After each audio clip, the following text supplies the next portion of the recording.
Today I am going to talk about nature of human thought. This is the first chapter from my book by the same title, Nature of Human Thought, which was published in 2004, the first edition, and the second edition was published in 2010. Almost all of us, sometime or the other in our life, has gone through the experience of feeling that somebody is following or watching us. Whether it is a human being or an animal, it makes us turn our neck to see what it is and investigate. Similarly, there have been innumerable instances where people and animals have sensed danger much before it strikes them. What is the nature of the signal that tells our mind that somebody is watching us or there is a lurking danger, and how is that signal generated and sent from the pursuer's brain? In other words, what is thought and how it is generated and transmitted? Since time immemorial, mankind has thought, discussed, and written about the origin of human thought. The religious writings are basically a discussion on it. Perhaps the greatest treatise on it has been Patanjali's Yoga Darshan, which to my mind is still one of the most definitive and scientific writings on the control of human thought. Patanjali, uh, Patanjali's book is the oldest book on yoga. It is believed that he wrote his book sometime in 300 BC or even earlier, though there is still dispute about the date. In this book, Patanjali, the great yogi, defines yoga as a control of thought waves. This is probably the first definition of yoga.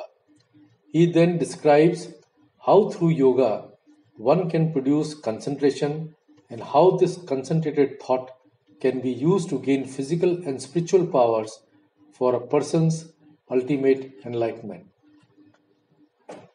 This book that Patanjali wrote consists of 195 sutras. Sutra in Sanskrit is a word meaning precise maxim and is divided into four sections. Each section consists of about 40 to 45 sutras. The first two sections give precise instructions on how to control thought through yogic practice. The third section tells how one gains mastery over natural forces through thought control. This section therefore deals with how a yogi, a person who practices yoga is called a yogi, can acquire superhuman powers of omniscience, telepathy, clairvoyance, mind reading, etc. The last section talks about how with yogic practice and superhuman powers, a yogi can remove the memories of past births and make his or her mind powerful enough to clear it of extraneous impressions or memories, as Patanjali talks about, so that he or she can be liberated from the cycle of birth and death. Interestingly enough, sage Patanjali does not address the central question of how the thought originates and what is the nature of its generation, but gives details on how to control it for achieving mastery over the natural forces. However, recent developments in brain research make it possible to understand thought, mind, and consciousness. Generally, human thought has been considered by philosophers, religious leaders, etc., as non material in nature. However, a result, which is thought, produced by a physical brain, has to be physical in nature and governed by physical laws. I will attempt to throw light on what these laws could be. Most of the concepts presented here are intuitive in nature with very little mathematical formulation. Scientists have conducted many studies all over the world to find out how the brain works. Magnetic resonance imaging or MRI techniques, which are non-invasive in nature, are normally used in mapping the brain. Recently, scientists have started using functional MRI or called fMRI for sharper images. Thus, fMRI scans are taken of the brain under different stimuli, which show up on the computer screen as maps of blood flow in the brain in that place.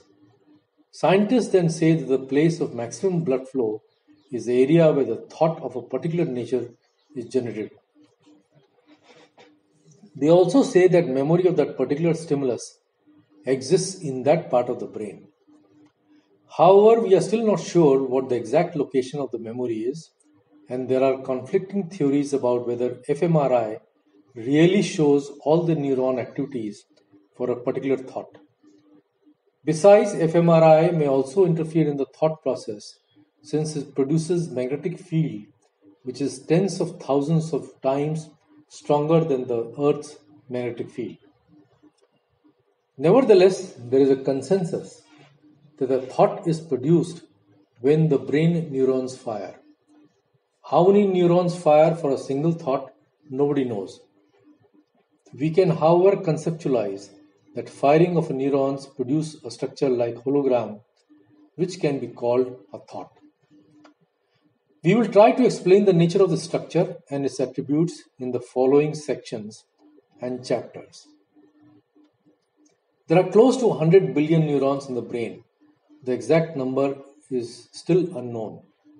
Neurons are special cells found in the nervous system of all animals. Each neuron may have thousands of branches called dendrites and axons which connect it to other neurons, and thus there could be minimum of 10 to the power 14 units or 100 billion into 1000 taking part in the neural activity. Recent scientific evidence suggests that besides neurons, another type of cells called glial cells also take part in the communication. Glial cells outnumber neurons by 9 to 1 and can modify the signals transmitted by each neuron. Thus, the number of different combinations for communication and memory production are mind-boggling. Most of the time, a fraction of these neurons fire for mundane thoughts, such as what is the color of shirt, open the door, etc. etc. However, for a very deep thought, in which a person may be concentrating on a single subject for a long time, it is quite possible that the whole brain is active and thus close to 100 billion neurons are firing to produce that single thought.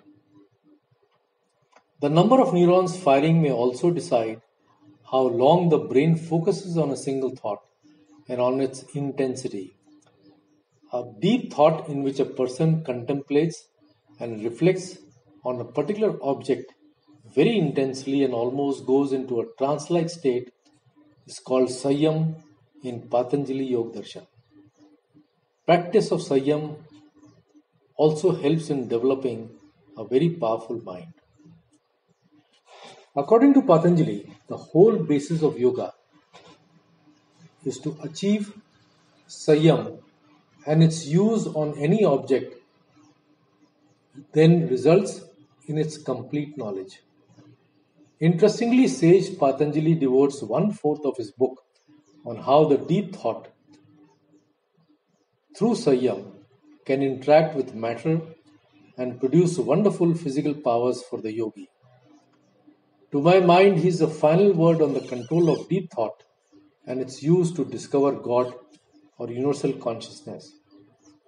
I will therefore focus on the structure of deep thought and its production and will point out at appropriate places how the structure and its attributes tally with what Patanjali has written.